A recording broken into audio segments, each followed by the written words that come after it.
Now, I was wondering if, in your time, if you had any specific memory of the 1916 Easter Rising, or if you were too young, and then into the Irish Civil War, if there's any Oh particular no, memories that stand no, out. I remember. I remember the First World War broke out. I remember being a child, and people were breaking the stones in the quarry with explosions. About probably about a mile from the house were very loud explosions, and I ran in to say that the Germans were coming up the road, that I could hear the guns going off. You see, and at that time I was 7 years of age. That was 1914. I remember the rebellion of 16, and I was in Dublin with my mother on holidays.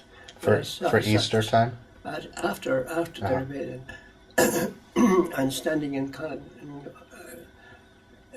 O'Connell Street,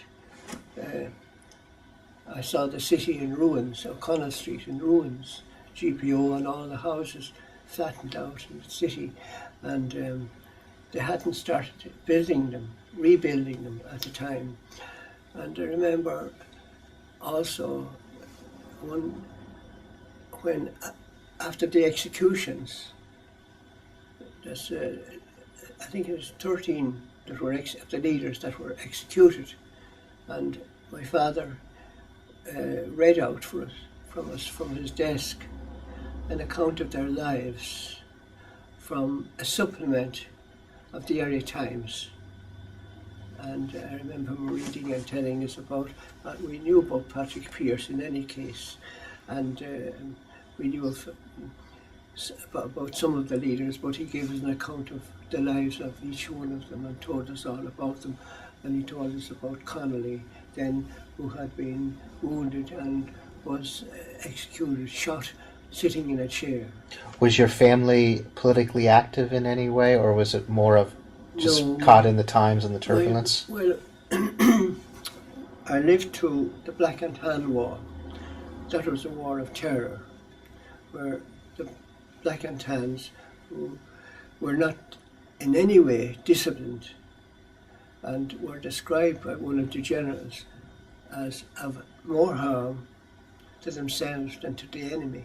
You see, he said that, and at that time, you see, we were afraid to walk on the roads for fear they'd shoot us passing in the lorries. Were there Black and Tans in your area?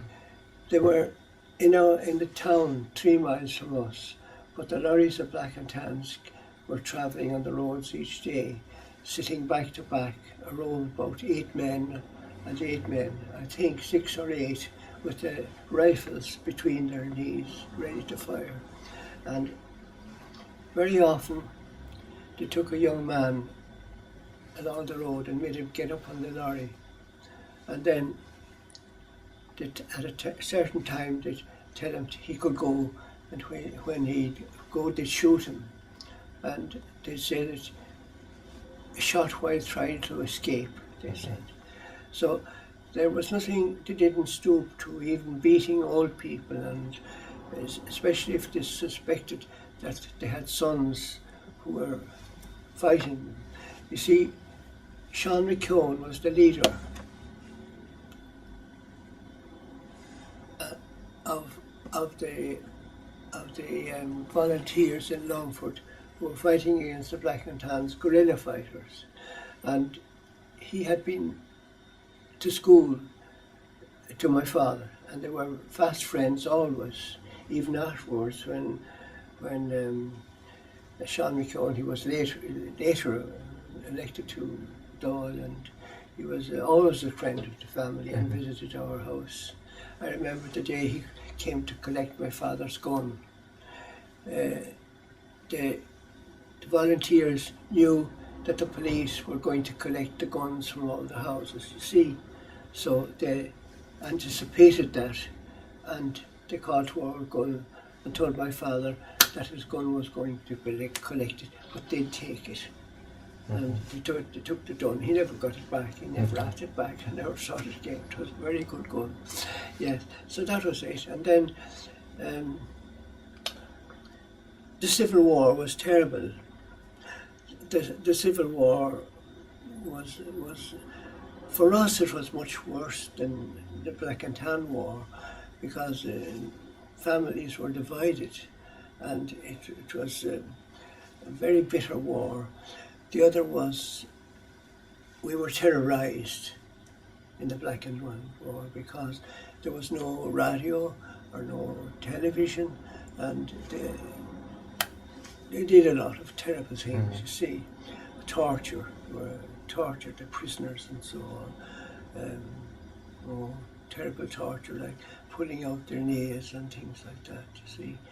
And none of that got into the papers. But there was an American commission or committee that investigated their doings, and they published a big volume which gave interviews which they had with people throughout the country. Was this commission on the Black and Tan, or on the internal Civil War? On the Black and Tans, and the conduct of the Black and Tans in Ireland. Well, how was the Civil War worse than the Black and Tan days? Because it was sadder for us. We weren't fighting for freedom, and that we were in the fighting for freedom. We were following a tradition that was there for 800 years, fighting for freedom. But when the Civil War came, it was the experience of seeing brothers fighting on opposite sides, and people who were former comrades fighting for freedom. To see them divided and fighting among themselves was terribly saddening, and a real tragedy. Well, I'd like to move to a different topic, and that is maybe some prominent Cassidys that were in Dublin or in Irish society when you were growing up or were a young man. I realize that one individual you've spoken to previously was Dr. Anthony Cassidy, I believe. Well, of course, we visited our relations. My father visited his relations in Derry, and took us on holidays to places like Marfelt and seaside places in the north, and we kept in. But when the border came in 1921, and the 6-county state was established by the British, then for some reason the border discouraged us from going up to, and we didn't go up. We very seldom went up to Derry when the border was there. It was awkward crossing the border. Well, what about just Cassidys that weren't necessarily family relations, but that you were aware of? I think there was a Dr. Cassidy that was known for his charity. There was a Dr. Cassidy in Dublin that was known for his charitable work. Yeah, were there other Cassidys that you were aware of? Well, he wasn't a relation of ours. Yes, but I'm just interested in other Cassidys. He was from Fermanagh. He was one of the Fermanagh Cassidys. And in his time, he was, I'd say, the most famous doctor in Dublin. He was head of the Coombe Hospital. And he really, in his profession, became very famous, not only in Dublin, but throughout Ireland, and probably internationally. And he was a famous man. I remember him.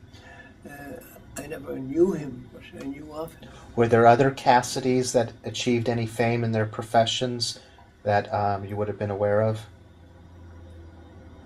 Not exactly, because they'd have, most of the Cassidys were in the north, you see, and there were very few Cassidys in, say, County Longford. Very few. In Mayo, there were a good number of Cassidys who were teachers and priests in Mayo. But none of them became very famous. Have you studied any of the Cassidy legacy as priests or scholars or physicians during the time of the Maguires? Yes. There are several songs which were composed by An Coisteach Bán. He was a Cassidy from Galway.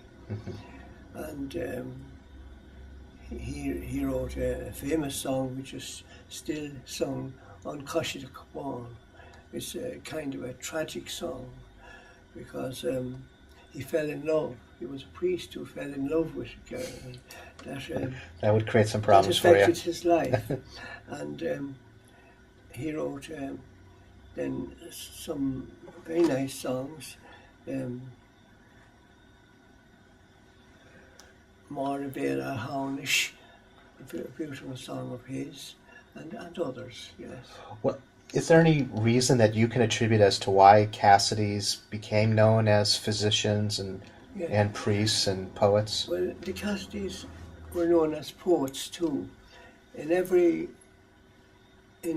modern Irish and Middle Irish, there were Cassidys whose poetry has survived.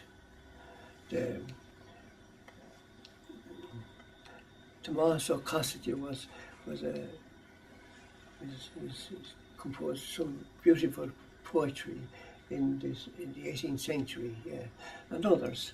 But they were of course very famous in Fermanagh, where they were in charge of the monastery on Devonish Island.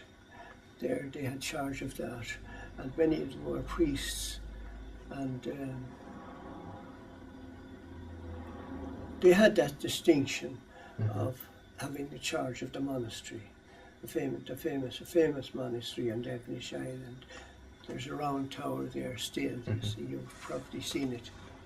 Well, maybe moving back to your history, after teaching in these couple different schools, I gather you went on to an administrative position eventually within the education. I ended up as a school inspector after 10 years teaching. I was appointed by the Department of Education as a school inspector, and the remainder of my life was spent as a school inspector, first then district inspector, divisional, and then deputy chief. But I worked mostly in the west of Ireland. Were you in charge of inspecting all public schools in Ireland, or just a region? And, well, each inspector had a district, and in the district you'd have from 100 to 120 schools, something like that. You see, and what time period was this when you were? I beg your pardon? What time period were you a district inspector? 1937 until 1962. 1972, I should say. 1972. And So you saw some at tremendous. that time I worked in Mayo, Galway, Sligo, and 10 years I spent in Donegal, in charge of the Irish-speaking area in Donegal, in West Donegal. That's what they call the Gaeltacht in Donegal, where people spoke Irish and the education was all through the medium of Irish. So I was 10 years in that position. I had, besides inspecting the schools, I had additional duties, such as furthering interest in the singing of Irish songs, and also drama and cultural work generally in the area. Was this efforts that you undertook on your own initiative, or was this part of government policy? No, I was asked to do it. There was an inspector who was there was an inspector for 3 areas. A special inspector is appointed to administer the inspection of the schools in the 3 areas. That's in Donegal, Connacht, and Munster. So three of us did that work, and as I said, we had extra duties in connected with cultural work, such as drama and music. And